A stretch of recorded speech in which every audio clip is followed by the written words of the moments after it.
Hello everybody, welcome back to my channel Trading Secrets. This channel is for entertainment purposes only. For those of you who do not know, my name is Ali. I have over 20 years experience teaching accounting, economics, business and law. Through this channel I'll be providing some stock analysis and a quick update on the $1 Million Challenge. So if anybody is not aware of this is a journey of an investment of $1,000 to a return of $1 million over a period of 3 years using a strategy called compound return investing. So the objective is to try to get 201 trades, each with an average return of 3.5%. It's not 201 consecutive trades. We do take into account losses. So for further details about how to join us for as little as $9 a month, information is available in the description below. In the previous video we were looking at MMTLP and the focus was on why our shorts not covering, so have a look at the updates from that previous video. In today's video we're also going to be looking at MMTLP in terms of the latest developments. There are some updates from both whale investors. We're also going to be looking at the S1 delay and as well as that updates from Meta Materials and the new opening from Halifax, so stay tuned for that. First of all, let's have a look at what's happening in the market. So headline here from Bloomberg. Stocks have eked out some gains. Oil has gone down. Demand is slowing. So crude futures have signaled an oversupply in the US for the first time in 9 months. Markets are largely quiet, even though we've had $2.1 trillion of options expiring. So that's the other developments I'd now like to share with you is with regard to Nancy Pelosi. So I'm sure you all know about her stepping down, but I'm going to share with you her new office. So Pelosi says she will not seek re-election to Democratic leadership, and on the screen here we will see her new office. So that's where she'll be working now. So if there is anybody who has got inside information with regard to what stocks Nancy is looking at, certainly that would be most welcome. And I think she's going to take over from this person here by the name of Kevin O'Leary. So he was previously regarded as a guru, but he's stated here, if there's ever a place I can be and I'm not going to get in trouble, it is going to be FTX. So I'm sorry, Kevin, you are in trouble. Let's start by sharing an update from William Stewart, who is the second largest holder of MMTLP. So he has been one of the investors that I have covered on a number of occasions in my previous videos, and I have been in contact with him recently, and he did share this post with me. So this was a post that was shared on StockTwit. So let's have a look at a quick reminder of the post. So but you can also go ahead and have a look at the video shared by the Bird Lady, who initially shared this in yesterday's video. So what I'm going to do is focus on some reactions to this post, but for anybody who's not seen it, quick summary here. He's the number 2 shareholder right now. He's got approximately 17.8 million shares through TD Ameritrade, and obviously what's happened here with regard to TD Ameritrade, what they have said is they've just stopped my ability to purchase more shares because I would not lend or sell my shares. So he's talking about obviously lending it to the shorts here. So he's switched that off, but the brokers are not happy. So this is a new development,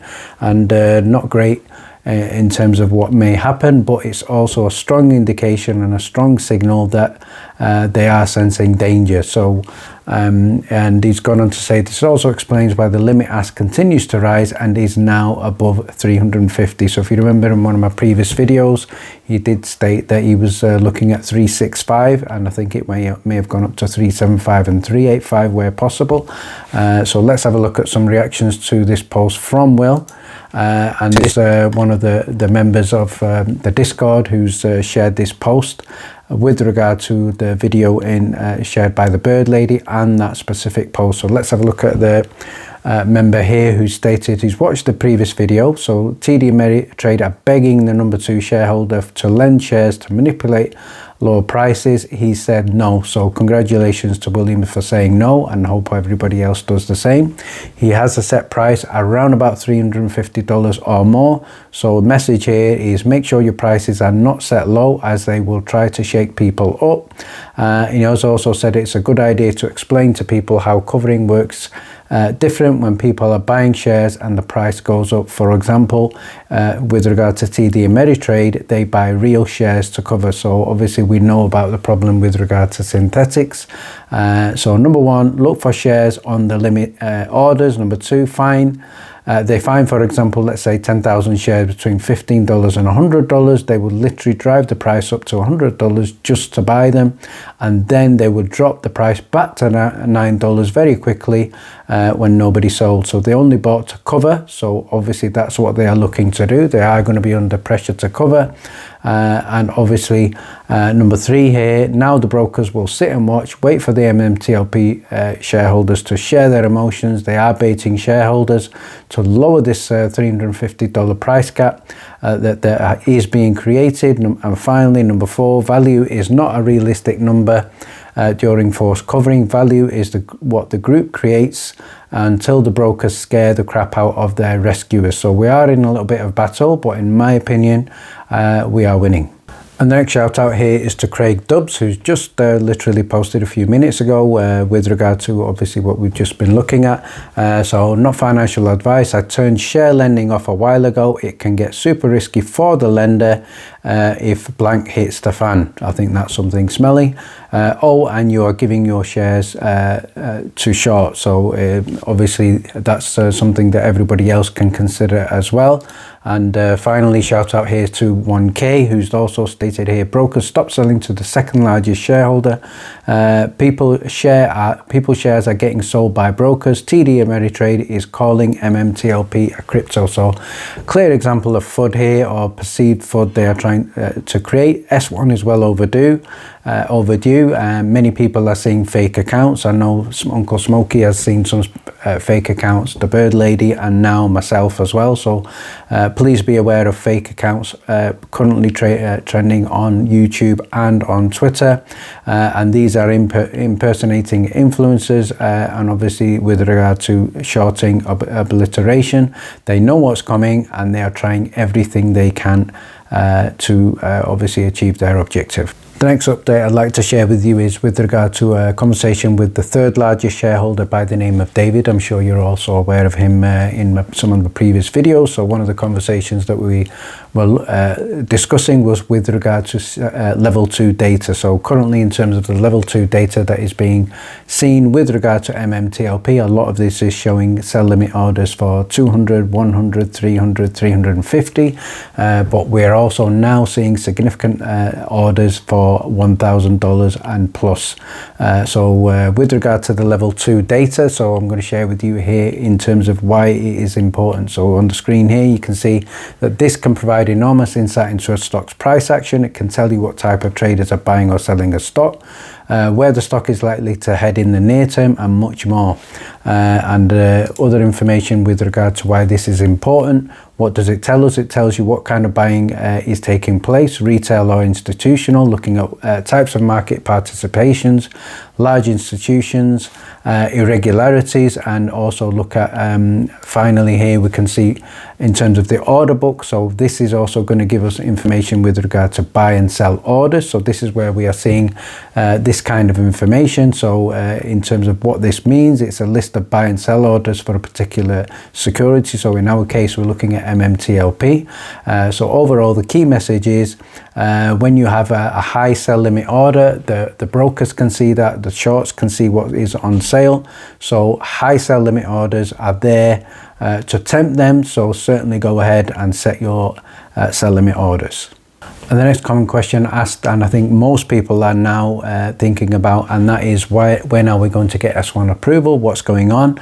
Another common question that is being asked is there going to be another delay from the SEC? So in my particular opinion, in terms of what I've looked at and listened to and seen so far, I don't believe there is any more amendments going to be requested from the SEC. I think the company are now awaiting approval from FINRA. So I think that is what the delay is. So let's have a look at the review process from FINRA. So on the screen here, we can see on average, the review process takes 10 to 25 business days, and FINRA's review of public offerings provides firms with regulatory guidance on what constitutes fair and reasonable underwriting arrangements. So obviously this will, in terms of the start date, this will have been something that has already happened. So these days we are expecting to be well into this, and we should be very, very close for FINRA to carry out this approval. So in terms of the reviews, we can see here what FINRA is going to do. First of all,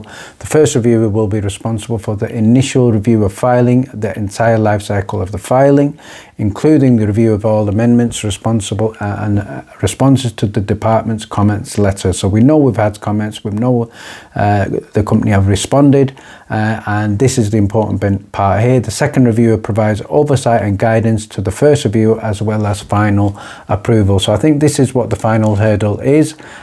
So in terms of the comment letters from FINRA, if we have a look at the screen here, the two above is what we are not expecting to receive. That is a defer letter, and the second one would be an unreasonable letter. The one we're looking at the bottom here is a no objections letter. So that is what is expected. So when reviewing process is complete, FINRA issues a no objections letter. A firm must receive a no objections letter before it participates in a distribution of securities to investors. So that, I believe, is what is holding up so far S1 approval.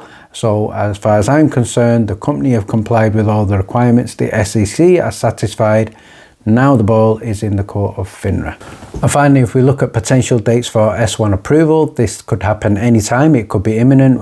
We have been expecting it to be very, very soon. So let's say if it happens on Monday, Tuesday or Wednesday. So if it happens next week, Monday, Tuesday or Wednesday, there is a benefit. And the key benefit here is if it happens on Monday, Tuesday, Wednesday, the benefit that we will have is Thursday will be Thanksgiving, so no trading. Friday will be a half day. So the overall we're looking at 10 to 15 days. So if we look at 15 days, which are calendar days, we take away 4 weekends. So 15 minus 4 will be 11. Take away Thanksgiving, 10. Take away the half day for the Friday following the Thanksgiving. So that could be 9.5 days. So the advantage here is much less time for the shorts to cover, and obviously creating much more pressure. And finally, I'm going to finish off by sharing with you some posts with regards to the grand opening of Meta Materials headquarters. So first of all, shout out here to Meta Materials Incorporated Twitter handle. So on the screen here, we can see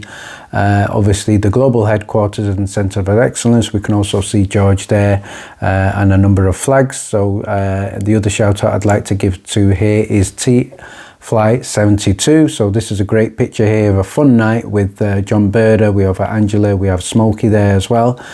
So I'm sure that was a great night. So and also I'm sure there was some fantastic conversations, and hopefully Smokey will be able to update us on some of the positive developments there with regard to Meta Materials as well. And finally, shout out here to Uncle Smokey for a post here of the same night. So they were all together there at the Split Crow pub, and I'm sure there was some great conversation. Finally, if anybody would like to join us in our Discord for little as $9 a month and get advanced notification of our weekly watch list, you can certainly join in. The details are in the description below. Thank you very much for watching. Please stay tuned.